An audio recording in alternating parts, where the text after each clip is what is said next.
Hola, muy buenas tardes. Aquí estamos para hacer otro de frente, la realidad desde otro punto de vista. Y hoy vamos a tener el punto de vista de un amigo, de alguien que nos ayuda a pensar la política y la realidad social desde una óptica muy particular. Él es el director de Dixie Consultora, es el amigo Gustavo Mendoza. Gustavín, ¿cómo estás? Buenas tardes. Buenas tardes, Carlos. Muy agradecido por ser invitado nuevamente a tu programa. La verdad que es el único programa que es la Biblia y el calefón en Jujuy, porque logra invitados que en ningún lugar están de todo el arco. Imagínense que el martes lo tuvimos en Santiago Amur. Por ejemplo, lo felicito, así que me gusta eso. Interesante. Sí. Sí. No, nos contó lo que es del MDF y demás, porque las movidas, a veces las movidas que se hace no se difunden adecuadamente. Claro. Bueno, es que el gran tema de los tiempos actuales es la comunicación, precisamente, y a veces los dirigentes no tienen mucho en ese sentido, ¿no? Entonces, ese horizonte vital, hoy por hoy, el mundo de las redes, todo es comunicación prácticamente. ¿El gobierno comunica mejor que la oposición? ¿Sigue esa tendencia? ¿A nivel local o nacional? Nacional. Sí, no, sin ningún lugar a dudas. La centralidad de la política la pasó a tener Milei, y tiene un basamento que es netamente en redes, con una visión que tiene que ver con el gobierno centrado en su figura. Así que prácticamente 24/7 el presidente está produciendo contenido, y si no reproduciendo contenido, retuiteando o constantemente repitiendo en su muro algunas cosas de Instagram, de Facebook, en donde trata de penetrar un horizonte comunicacional de otras características, no así el resto de la dirigencia, que se ha quedado mucho. Algunos que estaban en su momento en un buen nivel se han quedado mucho, y la nueva dirigencia que va llegando o acomodándose, si se quiere, comunicacionalmente, no logra estos niveles, ¿no? Y en el plano global, internacional, ¿eso es beneficioso para la figura, no sé si del país o del propio presidente? Mira, globalmente nosotros estamos analizando ahora un proceso que tiene que ver con esto, con alguien que tiene poder comunicacional, redes y una penetración en el discurso, que se trata de Dante Gebel, un hombre que hizo su carrera enteramente en Norteamérica, que dijo, no me desagrada ser candidato a presidente, y produjo una polvareda, ¿no? Hoy ya he visto algunos números. Sí, salió a aclararlo hace un par de domingos en un programa que tiene en radio, que él no se había postulado, que a él le consultaron y él dijo eso. Exactamente. Bueno, pero ya hay tendencia de voto y ya igualó a la izquierda sin decir nada. Bueno, este es el mundo en el que estamos actualmente desde el punto de vista comunicacional político. Y también te marca una tendencia con respecto a lo que viene siendo la política en general, ¿no? Que no hay alternativas, una política partidaria estática, sobre todo en lo que hace a lo provincial, y entonces alguien de esas características, otro outsider, empieza a ser alternativa por un andarivel totalmente distinto, ¿no? Por la coherencia, un espíritu de concordia, la mirada que se tiene, si se quiere, mucho más amable para con los sectores más desfavorecidos. Entonces rápidamente quedan en carrera al haber un desierto en otro significante, ¿no? Pero en la provincia el oficialismo tampoco tiene una comunicación muy fluida y coherente, diría. No le hace falta mucho, porque precisamente a la oposición tampoco presenta mucha fuerza en ese sentido. Si se quiere, los más jóvenes deberían tener alguna mirada con respecto a eso. Sus muros son, o las redes que tienen son muy, muy personalistas. Con lo cual no podemos decir que hay una comunicación política efectiva, ¿no? A pesar de ello, con eso le alcanza para ser competitivo al gobierno de la provincia, con Carlos Sadir, que maneja personalmente su muro de manera mejor que la comunicación del gobierno de la provincia, ¿no? Que desde Gerardo Morales para acá viene siendo cada vez más diferente, ¿no? No hay un emparentamiento de la imagen de Carlos Sadir con todo lo que hace al gobierno de la provincia. Y eso se nota bastante, ¿no? Sin embargo, el muro del gobernador está bastante bien gestionado, como correspondería, digamos, un jefe de Estado, ¿no? Eso es interesante. Eso es muy interesante. ¿Y cómo ve la política en Jujuy? ¿Seguimos con el achatamiento en cuanto a la falta de oposición, de ideas, de proyectos nuevos? Sí, esto que dije, que viene de algo muy estático en referencia a lo que es la oposición en general, parece ser de que el discurso que se tiene ya ha quedado obsoleto en cuanto a la representatividad.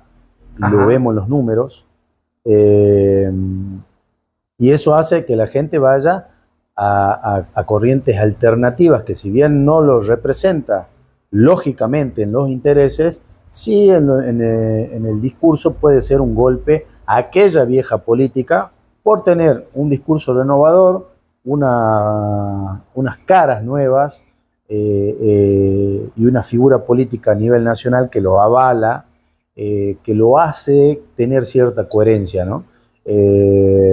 Sin embargo, hay mucho por trabajar en una campaña con respecto a eso.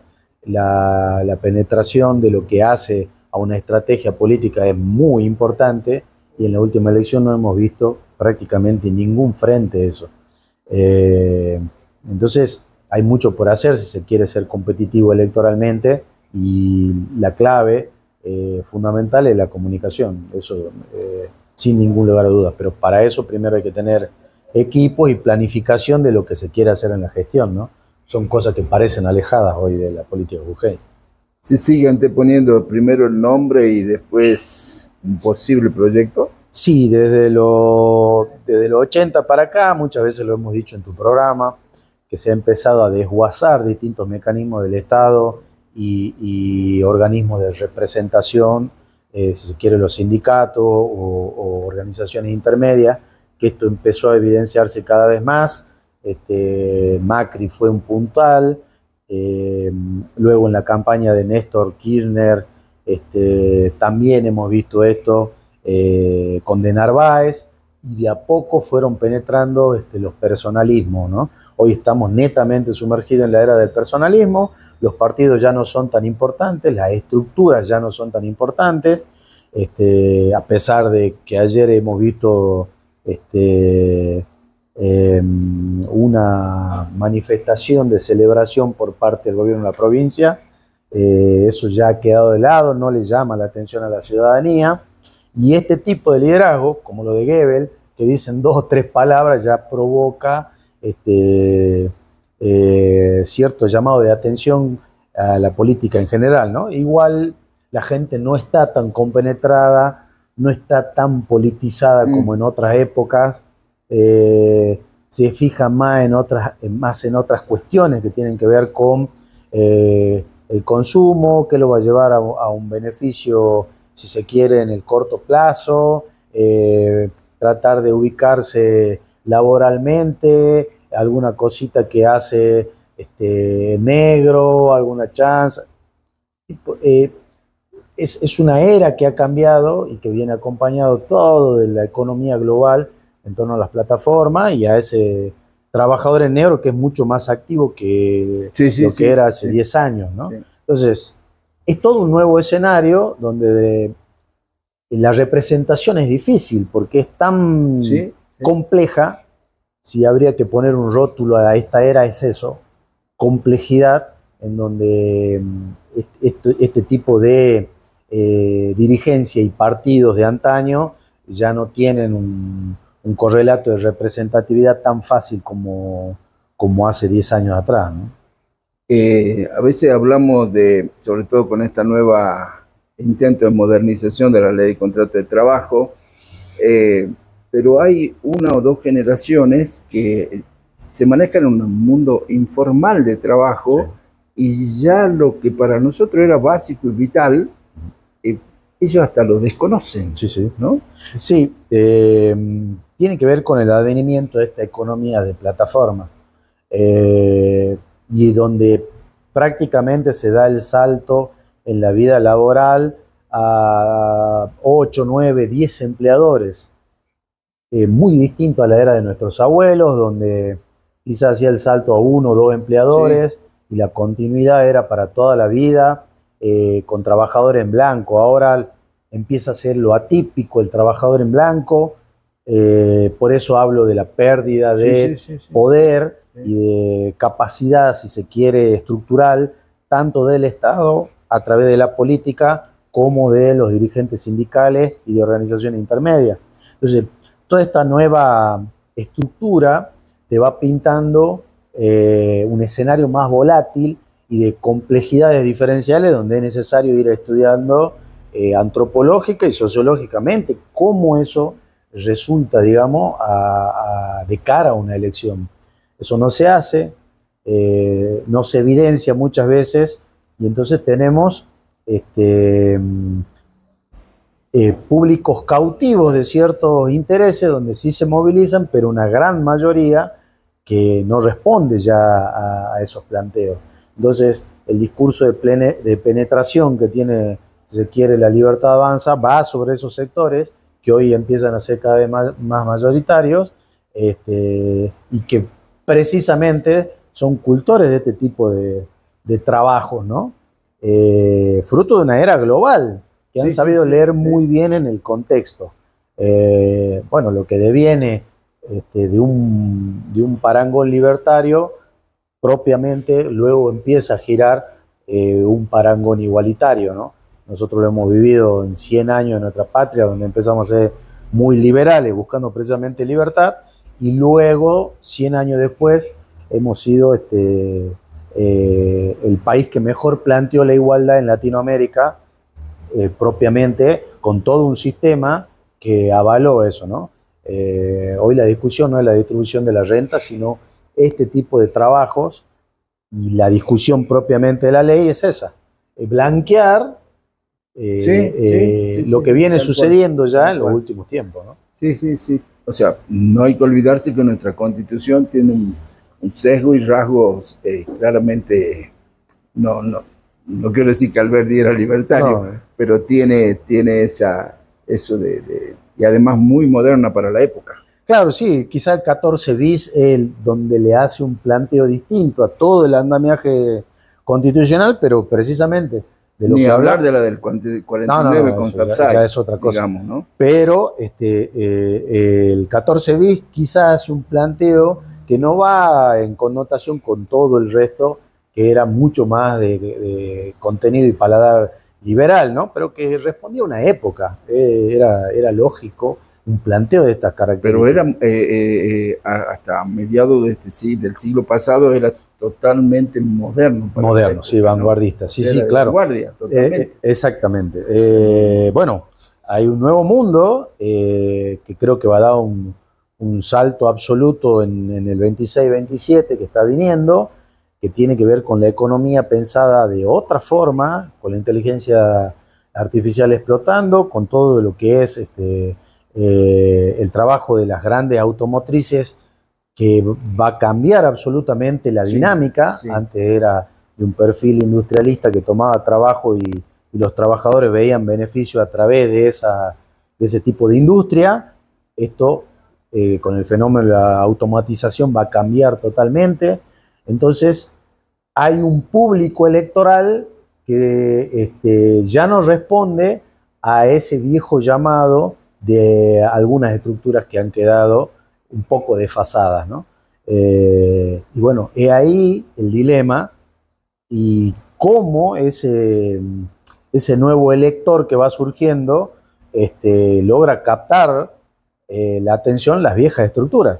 Parece difícil porque cuando hablamos de un escenario celebratorio de los últimos 10 años en la provincia, es todo un planteo, ¿no? Entonces la concepción de lo que viene es más importante de ese acontecer pasado. Cuando uno le habla a algunos adolescentes de, por ejemplo, Perón, no tienen la más mínima idea de quién es ni qué hizo. Entonces, hay que hablarle a ese nuevo elector de una manera diferencial, hay que hablarle a ese nuevo trabajador de una manera diferencial, y esto es lo que se está perdiendo sin ninguna duda, la política que tenemos nosotros en la provincia, sobre todo en los partidos más tradicionales, ¿no? No se trata de cambiar o de tirar la doctrina, simplemente se trata de ayornar la forma de comunicar. Hay muchas cosas que... Marx desde 1848 sí, hasta hoy y sigue siendo Marx, Marx y Perón es Perón, pero sí, ¿cómo, sí, sí. cómo lo transmitimos? Esa Claro. es la forma. Creo que por espejo es más fácil comprender el plan que tiene una concepción liberal en nuestro país desde los 70 para acá, se ha cumplido independientemente de quién sea el representante, pero con palabras diferentes, Claro. ¿no? Antes Claro. le decían ajuste, después le dijeron reperfilamiento y ahora le dicen de otra forma. El plan es el mismo. Sí, Hay cosas que en el peronismo es necesario decirlo sí, es lo que yo peleo. de la misma forma, pero con palabras el mismo nuevas. contenido, pero con palabras claro, nuevas. Con palabras nuevas. Eso se llama restyling de marca, si se quiere, en marketing, y lo que hace precisamente es reubicar un concepto antiguo de maneras nuevas. ¿Para qué? Para que al elector del otro lado le resuene de una manera diferente, porque si no, si se hace un planteo setentista, el elector inmediatamente, al minuto que te escucha, y ni eso, ya te deja de prestar atención y se va. Entonces, eso también es importante, poner el foco en la economía de la atención, que es también una nueva ciencia que están haciendo, que es muy importante. Está probado científicamente que el scroll que tiene un usuario en redes está en alrededor de 1,5 segundos. Y esa es la posibilidad de tomar la atención del elector. No más. Y pareciera ser que la vieja dirigencia le habla como si sería Perón en la plaza, ¿no? Como Fidel, claro, mediodía. Mediodía, y es muy pretencioso hoy eso. Claro. Es muy pretencioso. Sí. Las conferencias largas hoy están en desuso. Exactamente. Totalmente. Entonces, llamar la atención, poner el foco en pequeñas cuestiones argumentales y listo. Milei inaugura también una época que nosotros le llamamos la tiktokización de la política, que es la política a través de algoritmos. ¿Qué significa esto? Yo ya no largo 2 o 3 contenidos en la red, como se hacía antaño, si se quiere, hasta la primera época de Gerardo Morales, sino que lo que intento es producir mucho contenido y que el algoritmo solo lo vaya fijando. Es una forma totalmente distinta. Sí. Y eso no hay mucha percepción de esto hoy en día. Hay un horizonte que el nuevo dirigente incluso se lo está perdiendo por tratar de emparentarse con el viejo y tratar de ser él el centro de atención. No, el centro de atención es el movimiento hoy, lo que produce la gente y hacia dónde mira la gente, ¿no? Así se puede edificar un liderazgo. Entonces, es una nueva era donde es necesario hablar el idioma de las redes para tratar de lograr tener la atención. Y después vamos al campo. Sí, exactamente. Al revés de lo que hacíamos. Exactamente. Bueno, hemos estado hablando en off con respecto a una dirigente de Tucumán que está haciendo algunas cosas en el mundo de TikTok y todo eso, que es muy espontánea, muy histrónica, con una capacidad muy especial, digamos, para comunicar y ponerse en la piel del elector. Bueno, es eso, es ponerse en la piel del elector, no es otra cosa. Y esto no es nuevísimo, esto es tan viejo como la democracia, ¿sí? Pero parece en algunos momentos de la historia que se pierde la brújula y se queda todo alrededor de intereses de mesas chicas, ¿no? Y hay algo que los que ahora la ven a Rosana Chala en los TikTok y demás, me empiezan a decir, sí, era cierto lo que vos decías, en Tucumán todos hablan igual, todos hablamos tucumano básico, no hay otro idioma. Gustavín, la última, el tiempo es tirano. Sí. Si quisiéramos estar ahora charlando contigo sobre estos temas, pues realmente. La marcha de hoy se convocaron todos los sectores, mucha gente. ¿Esto puede torcer el brazo en cuanto a la ley, por lo menos a la ley de contrato de trabajo? Pareciera ser que hay un indicio de victoria para el oficialismo con respecto a lo que viene aconteciendo en esos términos, ¿no?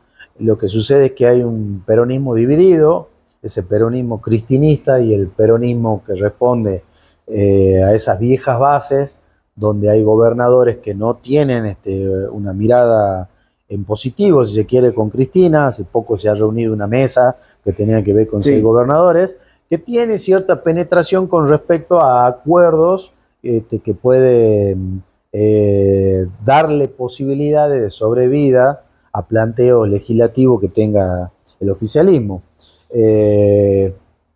Así como rotulamos a nivel global complejidad, también tenemos que rotular de la misma forma lo que va a acontecer en las dos cámaras. Hay una complejidad muy grande que tienen que ver con una puja de intereses de gobernadores y de legisladores propiamente. Parecen más caros los legisladores en el Senado que en la Cámara de Diputados.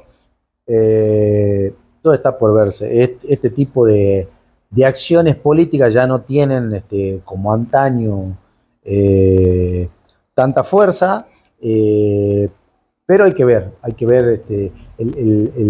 el gobierno ha cobrado fuerza fruto de su victoria, pero recordemos que durante 6 meses trastabilló muchísimo. Si bien ahora hay otros actores que están intermediando en la situación, no parece igual, de todas formas, ser promisoria. De todas formas, lo que suceda, cada uno va a ver su victoria parcial como el todo. Y eso va a confundir todavía mucho más al elector y al ciudadano. Fruto también de esta era, ¿no? Confusión comunicacional. Gustavo, muchísimas gracias por el tiempo y por los conceptos. Muchas gracias a vos, Carlos. Bueno, ahí está. Hoy en el último programa del año, en el cierre de este 2025, y le agradecemos al habernos acompañado. Tuvimos la grata visita del amigo Gustavo Mendoza. Nosotros nos reencontraremos, Dios mediante, quiera así, que así sea, ya en el ciclo 2026.